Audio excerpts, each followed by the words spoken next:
Hello everyone, and welcome back to more The Minish Cap. And in this episode, we will be clearing the Palace of Winds and acquiring the Wind element. And there's one thing that I forgot to do actually. Well, I didn't really forget to do it and all, but I forgot to tell you about it. You may have seen that in the previous episode, there was a piece of heart that I might have missed. Well, pretty much we can acquire it now. So in order to get this piece of heart, you must know that, you got to go near the end of a dungeon and get to the second part of it in order to reach it and all that.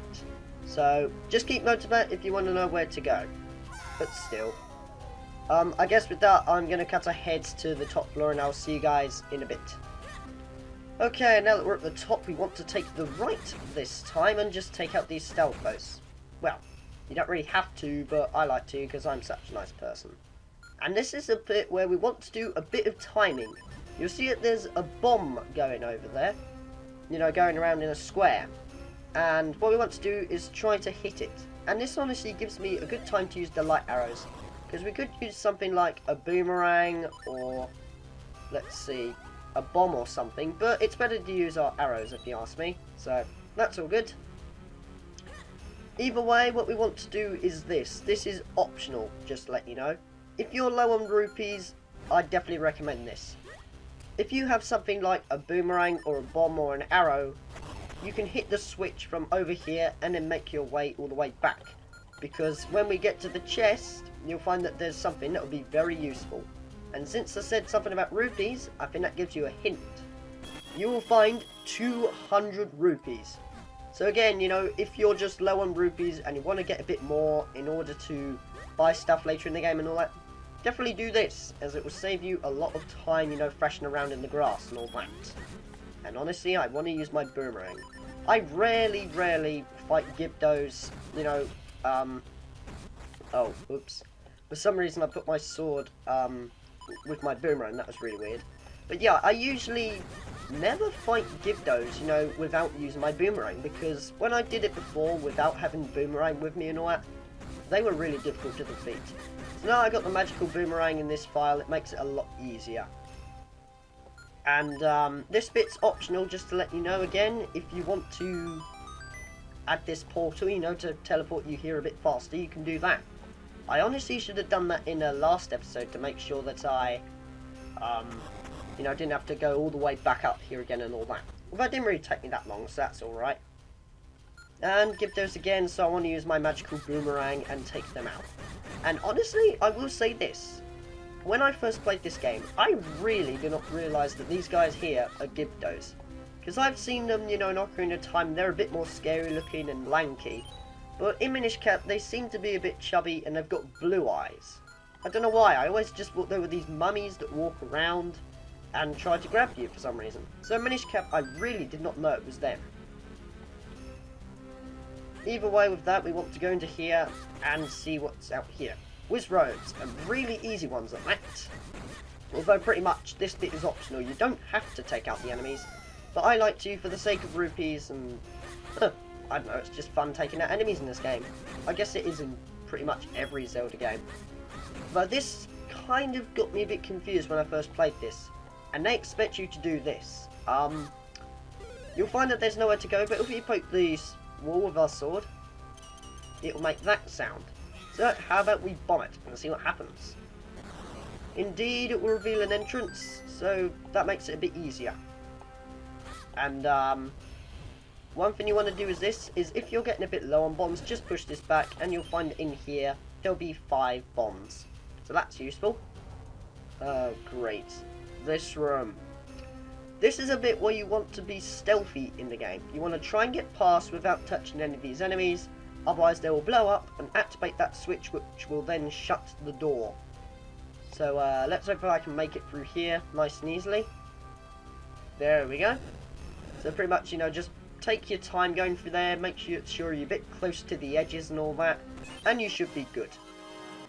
Although when we get the small key, we basically got to traverse our way back.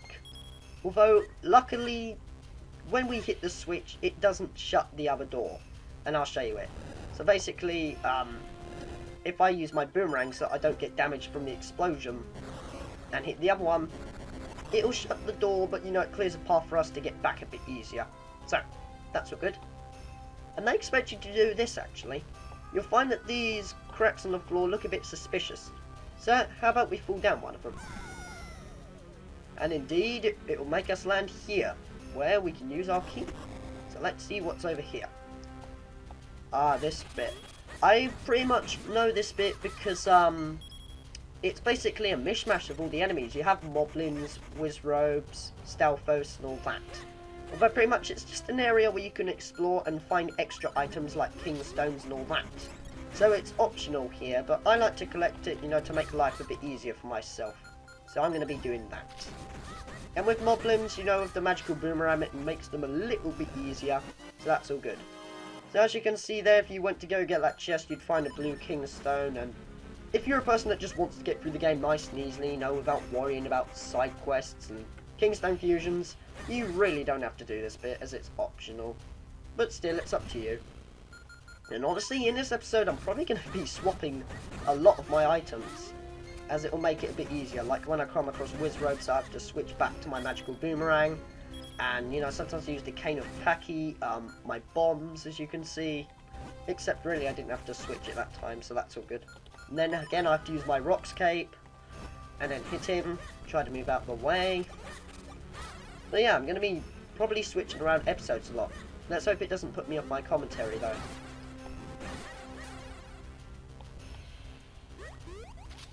And right when I say that, I have nothing to say. Brilliant. Well, I guess I could talk about one thing. You may have noticed earlier that in one of those skulls we smashed, a fairy came out.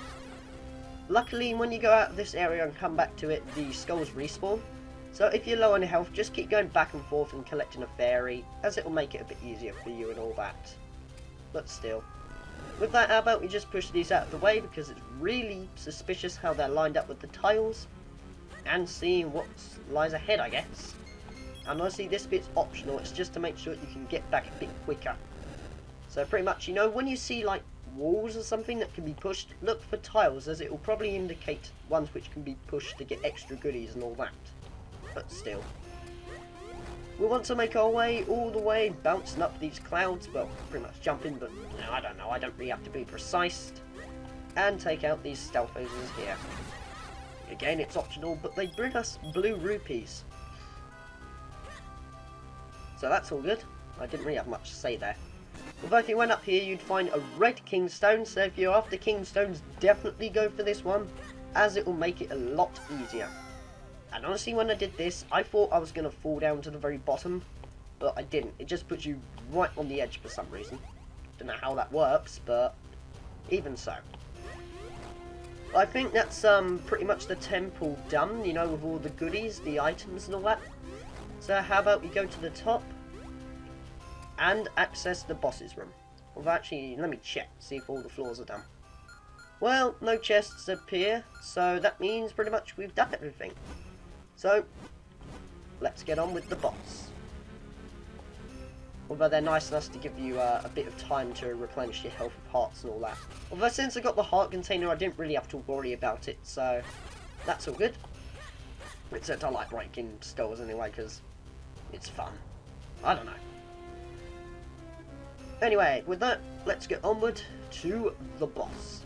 And for real this time. Okay, this boss here is called Gyorg Pair. You may recognise the name as a boss in Minish Cap, which was Gyorg the giant fish, basically.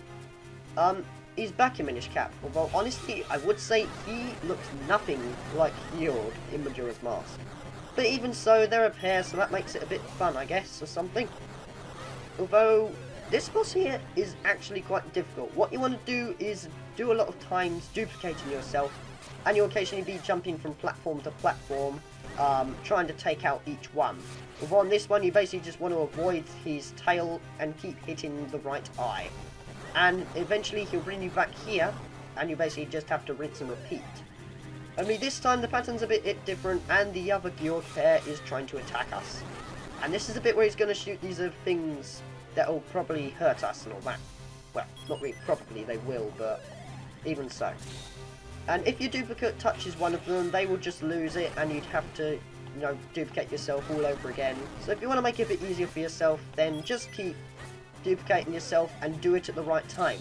Do not release your duplicate as the laser goes past, otherwise you'll do a bit of a waste of time trying to duplicate yourself and all that. I don't know, I think I said the word duplicate too much. But still. Honestly, this boss is really good, but I still really like Temple of Droplets Octorok, mainly because it's so rare to just fight an Octorok in a Zelda game, personally. At least that's what I think. But we're not doing too bad, actually, because I've only lost like 2.5 hearts, so we're making good progress.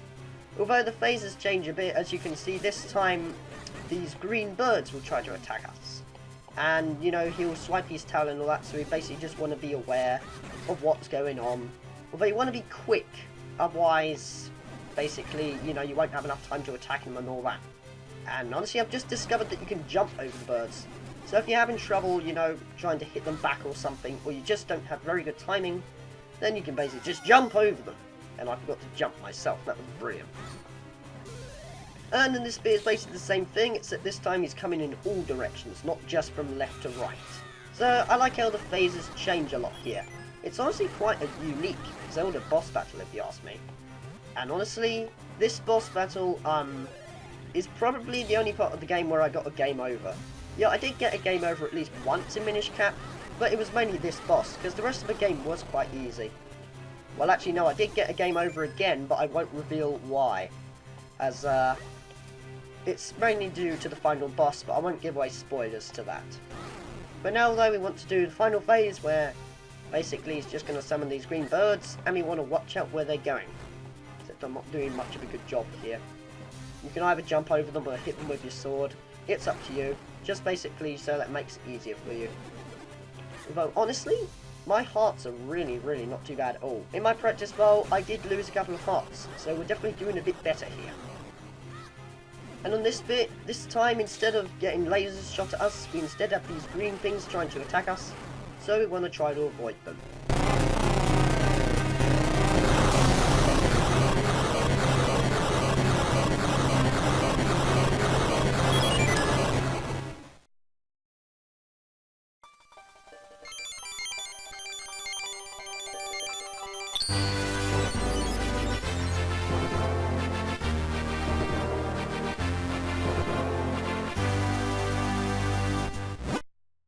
You got the wind element. The wind carries the seeds of flowers, scattering life across the land. The wind element is the embodiment of that power.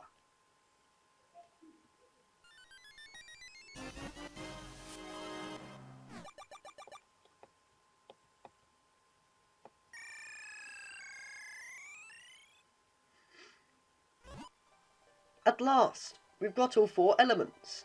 Let's go revive the Sacred Blade. So, that's pretty much Palace of Winds done, and we have acquired the last element in the game. So now, we can go onwards to the Elemental Sanctuary. However, I like to end episodes off, you know, sometimes at the end of dungeons and all that. So, I reckon we are going to end this episode off here. In the next episode, we will be probably fusing our blade, but I want to get a couple of side quests done first. So, we'll be doing that instead. Take care guys, and I will see you in the next episode.